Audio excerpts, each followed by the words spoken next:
हम लोग जैसे पता है कि झारखंड में जेट का एग्ज़ाम का नोटिफिकेशन निकाल दिया गया है और इसके संदर्भ में हम लोग इकोनॉमिक्स की तैयारी करेंगे, क्योंकि जेट का सिलेबस इकोनॉमिक्स का जो रखा गया है वो नेट से इंस्पायर्ड है और एज़ इट इज़ नेट का ही है। तो हम लोग ये देखेंगे कि हमें इकोनॉमिक्स में पढ़ना क्या है। इकोनॉमिक्स एक वास्ट सब्जेक्ट है जिसे लेके हम लोग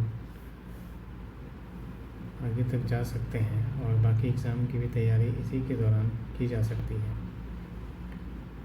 तो हम लोग फ़िलहाल देखते हैं कि इकोनॉमिक्स में आखिर पढ़ना है क्या, और आज से स्टार्ट करते हैं। और हाँ, ठीक है, इसमें हम लोग देखते हैं नीट के सिलेबस में इकोनॉमिक्स का जो एक सेकंड के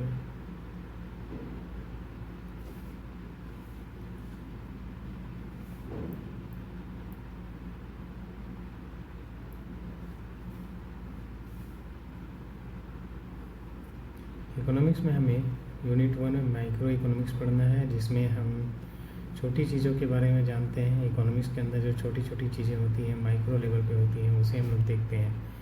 सेकेंड यूनिट मैक्रो इकोनॉमिक्स का है, जिसमें वृहद पैमाने पे या मास लेवल पे जो हम लोग इकोनॉमिक्स के फंक्शंस देखते हैं ब्रॉडर लेवल पे, वो उन चीज़ों को देखना है। साथ ही स्टैटिस्टिक्स एंड इकोनोमेट्रिक्स के भी सिलेबस हैं, मैथमेटिकल इकोनॉमिक्स हैं, इंटरनेशनल इकोनॉमिक्स हैं, पब्लिक इकोनॉमिक्स है। यूनिट 7 में मनी एंड बैंकिंग है। Unit 8 growth and development economics है। Unit 9 environmental economics and demography है। यूनिट 10 इंडियन इकोनॉमी है। अधिकतर जो सवाल आते हैं नेट के संदर्भ में अगर आप देखें तो माइक्रो इकोनॉमिक, मैक्रो इकोनॉमिक, ये आपका इकोनॉमिक्स का बेसिक है, जिसे जानना तो कंपलसरी है। साथ ही मैथमेटिकल इकोनॉमिक्स और इंटरनेशनल इकोनॉमिक्स, ये पीजी लेवल का या कहें एमए लेवल का टॉपिक है, जिसमें अधिक मेहनत की आवश्यकता है। Public economics, money banking, growth and development economics और इन्वायरमेंटल और इंडियन इकोनॉमी, ये हम लोग 9th 10th क्लास से ही हम लोग पढ़ते आते हैं, छोटे स्तर पे पढ़ते हैं, लेकिन हम लोग इसको इसके से जुड़े हुए रहते हैं।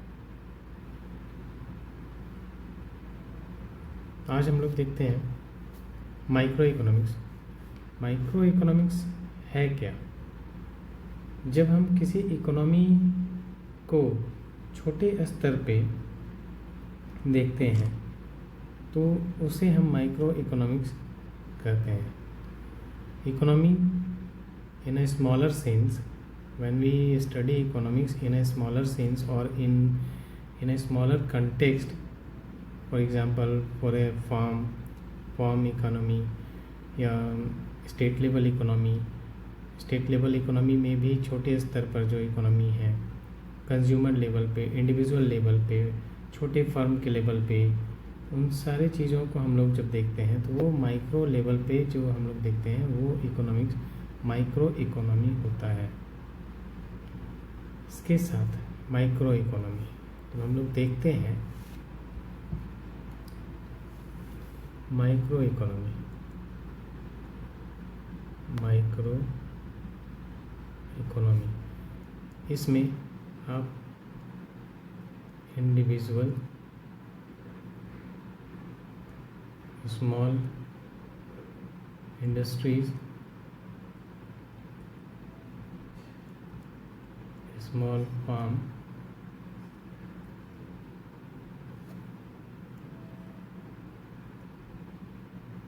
स्मॉल इकोनॉमी, इन सभी चीज़ों को हम लोग माइक्रो इकोनॉमी देखते हैं। जैसे अगर हम इंडिविजुअल का लें, इंडिविजुअल का अगर हम लोग लेते हैं,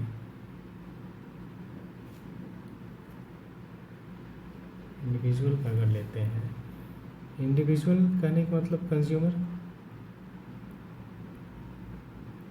कंज्यूमर के क्या क्या हो सकते हैं इकोनॉमिक्स के संबंध में। सबसे पहले जरूरी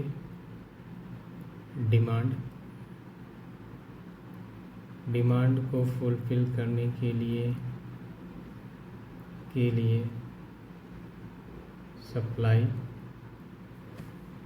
सप्लाई को फुलफिल करने के लिए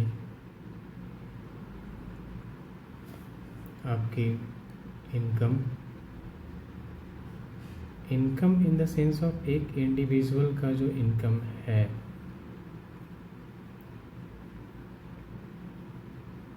जब इस दौरान हम लोग देखते हैं ये माइक्रो लेवल होता है,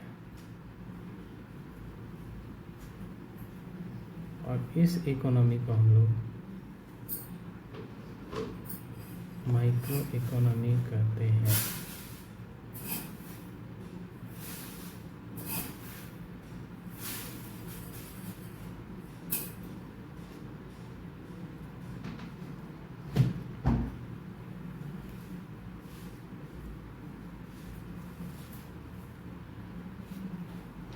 देखिए, माइक्रो इकोनॉमी में पहला हमारा जो चैप्टर है वो है theory of consumer behaviour.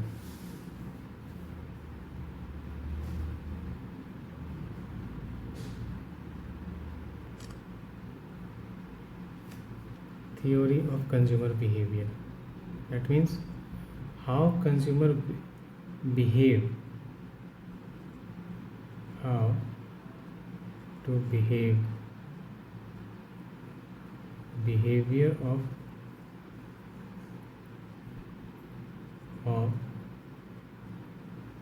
consumer in terms of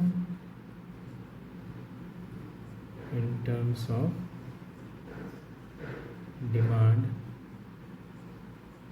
supply, resources, इन सभी चीज़ों को लेकर जब कंज्यूमर का बिहेवियर चेंज होता है, जैसे कि टेस्ट, मार्केट के जो उतार चढ़ाव हैं, इन्फ्लेशन, साथ ही फैशन, इन सभी चीज़ों के अनुसार जब कंज्यूमर का बिहेवियर चेंज होता है तो इन चीज़ों को हम लोग थ्योरी ऑफ कंज्यूमर में देखते हैं।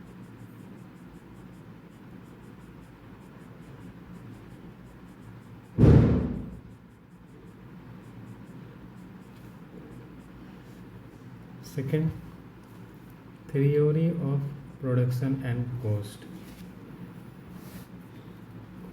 किसी भी तरह की इकोनॉमी तो जो प्रोड्यूसर है, प्रोड्यूसर का जो सारी चीज़ें डिपेंड करती है वो प्रोडक्शन पे डिपेंड करती है। प्रोडक्शन किन चीज़ों पे डिपेंड करती है? कॉस्ट पे। इन्हीं कॉस्ट और सेल के बीच में जो प्रॉफिट होता है, इसी पे प्रोड्यूसर का इकोनॉमी डिपेंड करती है। जैसे प्रोडक्शन हुआ, प्रोडक्शन से पहले किसी भी चीज़ को अगर हम मान लिया कि हमें एक शॉप का प्रोडक्शन करना है, शॉप का प्रोडक्शन करना है, सबसे पहले हम लोग लेबर देखेंगे। लेबर कहाँ मिलेगा? लेबर का कॉस्ट।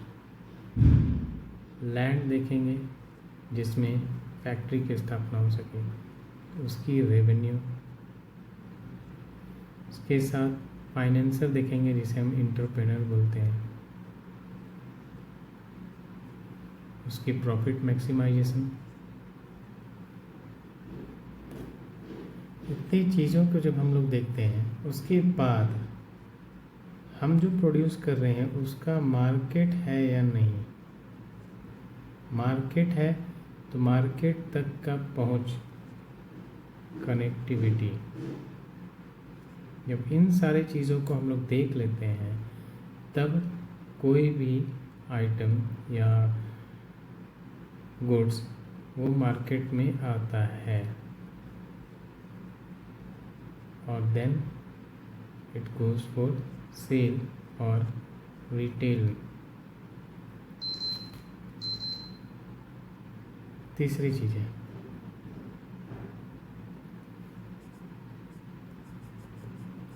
तीसरी decision making under attitude towards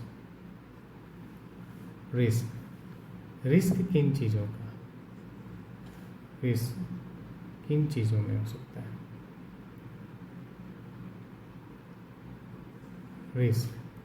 risk हम लैंड तो खरीद रहे हैं बट उसकी मार्केट तक पहुंच ना हो। लैंड खरीदी, उस पर फैक्ट्री की स्थापना की और उसकी मार्केट तक पहुंच ना हो तो ये रिस्क है। अब रिस्क को देखते हुए हम क्या डिसीजन लेते हैं उस पर डिपेंड करता है हमारा प्रोडक्शन, और प्रोडक्शन पे डिपेंड करता है हमारी इकोनॉमी जो एट लास्ट कंज्यूमर तक पहुंचती है। जैसे हमारे पास यूरेनियम है, यूरेनियम के प्रोडक्शन में रिस्क है इन चीज़ों में, एक प्रॉफिट है या नहीं, plus environmental production, environmental degradation का कोई प्रॉब्लम तो नहीं है, साथ में हमें रूल के अनुसार चलना है। इन सभी चीज़ों को अगर हम देखेंगे तो इकोनॉमिकल थ्योरी में ये टॉपिक आता है decision making under uncertainty attitude toward risk. अन्य यूरेनियम आज हम प्रोडक्शन कर रहे हैं और कल को थोरियम की ओर शिफ्ट कर गया इकोनॉमी। इस संदर्भ में यूरेनियम ख़त्म हो गया। यहाँ पे हमारा डिसीजन मेकिंग काम करता है। हम अगर फ्यूचर सोचें तो हमें थ्योरम पे वर्क करना चाहिए, ना कि यूरेनियम पर। अगर लगता है कि यूरेनियम से चीज़ें शिफ्ट हो रही हैं थोरियम में तो हम थोरियम की ओर जाएंगे। चलिए आज के लिए इतना ही, मिलते हैं अगले क्लास में जिसमें हम लोग बाकी के टॉपिक पे डिस्कस करेंगे और इस तरह से हम लोग अपना स्टार्ट करेंगे। बाकी की चीज़ें जैसे game theory, market structure, efficiency, properties, factor pricing, general equilibrium analysis, welfare economics, ये बहुत ही इम्पोर्टेंट टॉपिक बन जाता है। ये इन चीज़ों पे बात करेंगे। तब तक के लिए थैंक यू, मिलते हैं अगले क्लास में।